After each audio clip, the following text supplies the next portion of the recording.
Hello hi friends, ఇప్పుడు మీరు చూస్తున్న మామిడి చెట్టు పేరు జలాల్ మామిడి. చూడండి, వీటిని జలాల్ అంటారు. ఇది ఎక్కువగా ముక్క పచ్చడికి మాత్రమే వాడతారు. పండుగ కానీ కటింగ్ వెరైటీ అయితే కాదు. ఇది ఓన్లీ పికిల్ వెరైటీ మాత్రమే.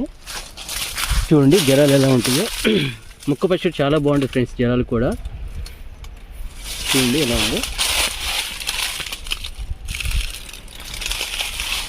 వీటిని జలాలు అంటారు ఫ్రెండ్స్.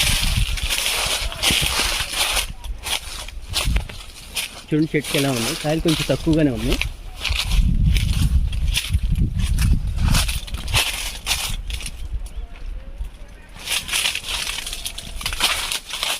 ఇది ఓన్లీ ముక్క పచ్చడికి మాత్రమే వాడతారు ఫ్రెండ్స్. పండుగ కూడా అసలు పండుగ యూజ్ ఉండదు. ఓన్లీ పచ్చడికి మాత్రమే, పికిల్స్కి మాత్రమే వాడతారు దీన్ని. బాగుంటుంది ఫ్రెండ్స్. ముక్క పచ్చడి కూడా చాలా బాగుంటుంది. Okay, thank you friends.